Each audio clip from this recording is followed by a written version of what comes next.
workers and 2-4 workers, we would get a different outcome. And once again, there are two ways that the workers could be matched. We could have cross-matching, as illustrated here, or we could have homogeneous matching, as illustrated here.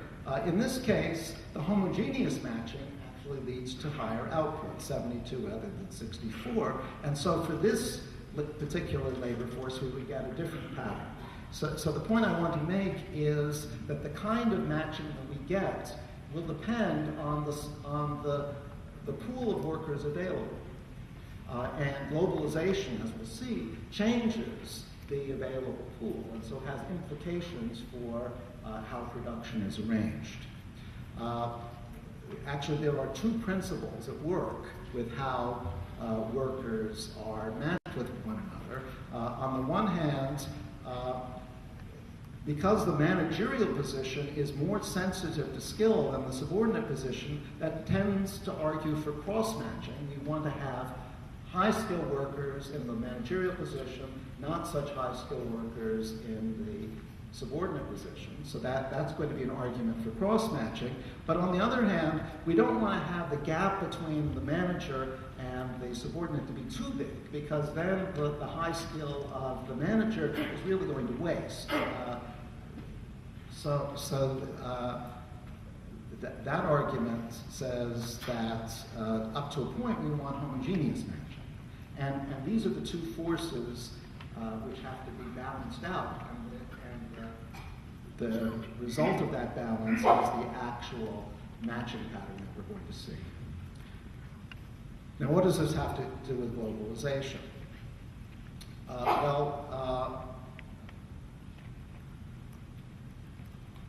Let's look at an example. What I want to do is to do the same kind of thought experiments that I did when I talked about the theory of comparative advantage.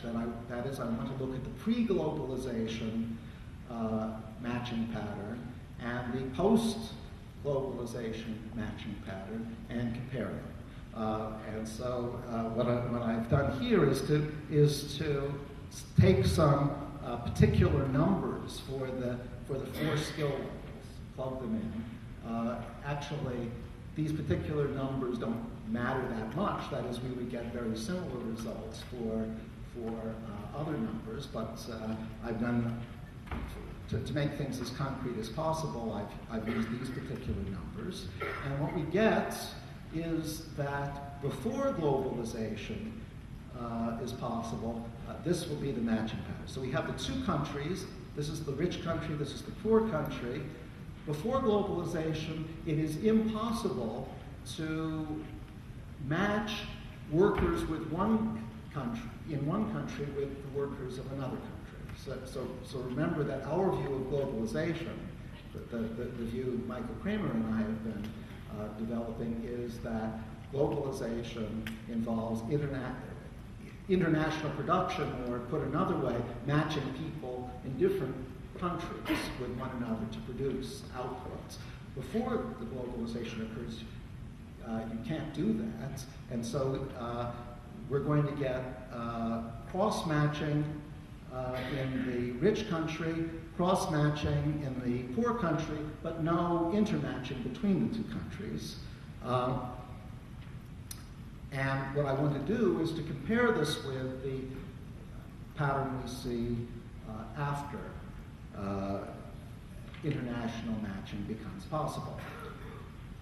And this is the picture we get, which is quite different. Now you see that rather than the C workers in the poor country being matched with the very lowest skill workers, the D workers, that they're now matched with the B workers from the rich country, and the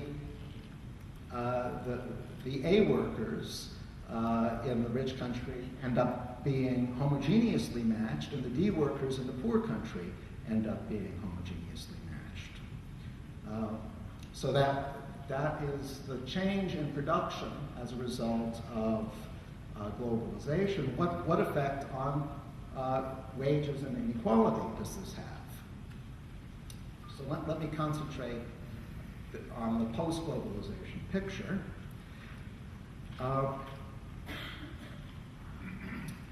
Well, before globalization, before international production was possible, we saw that, just to go back here for a minute, we saw that the D workers were matched with the C workers.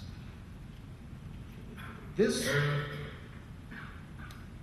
was a good thing for the D workers. Why?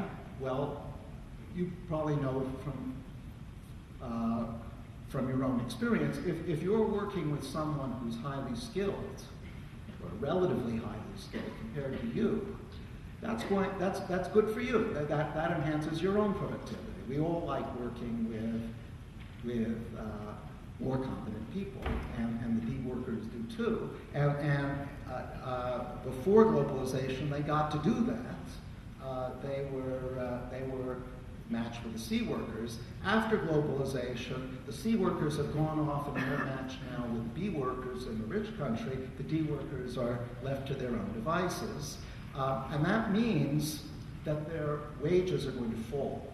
Actually, they might go down, which has been the consequence of globalization for many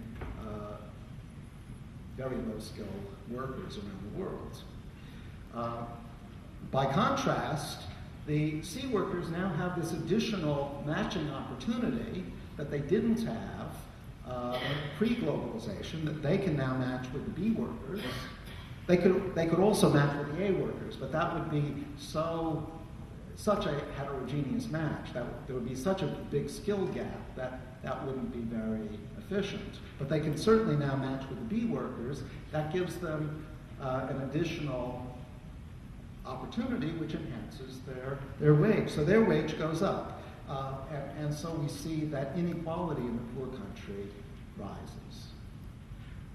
So these two slides, this slide and the previous slide, are the heart of the story. A difference in production patterns thanks to globalization. So, what do we do about this? We have a rise in inequality. Is there anything that we can do to stop this, or at least mitigate it to some extent?